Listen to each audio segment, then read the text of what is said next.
Uy, what's up, go, ma'am? Grabe, muntik pa tayo nagka-problema dito sa Japan. Ba't dami ko daw bakal?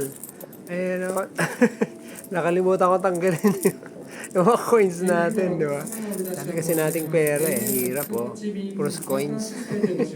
Lamig pala dito, hindi naman sinabi. Shorts na ako, oh. Oh. Sabi kasi balikan, go, ma'am, eh, kaya tignan nyo. Oh. Check nyo kung anong gamit ko, ah. Papakita ko sa inyo. Sobrang ganda ng bag ko. Kasi balikan lang eh, kaya ito lang dinala ko. Ayun, nakachinelas pa ako. Ayan.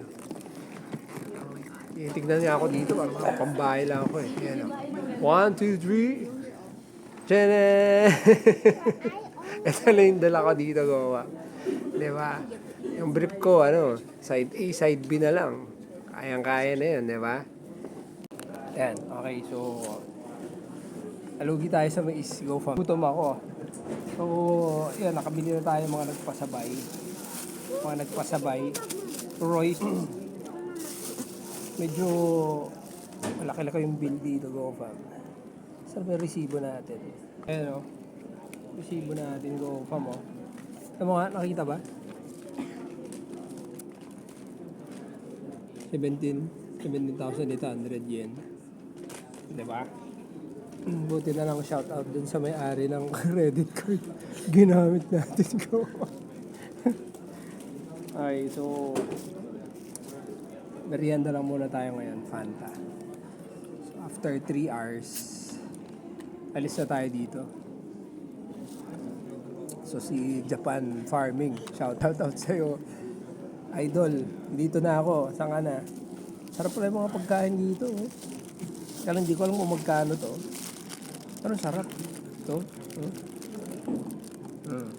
Well. Yeah.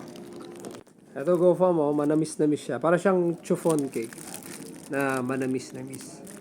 Tapos meron din sila nito, yung kanin na binalot. Diba? Sa Pilipinas meron ganito eh. Kaya lang yung, alam yung naburong kanin, yung panis. Oh, Tagman ito natin, hindi naman panis to, diba?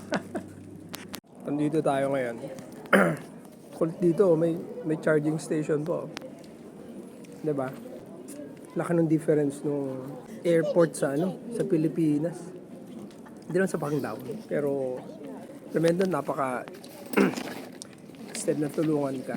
Parang susungit nila doon. Dito nagsusorry pa sila eh. Pag in-inspect ka, nagsusorry sila. Okay, so yun. Tapusin lang natin magmerienda dito. Tapos uwi na tayo, go fam. Okay. Lamig pala dito, hindi naman sinabi. Shorts na ako, oh. Oh. Diba? Shorts na ako. Sana nakapagtanim na kayo, go fam. Nalugi tayo, go fam.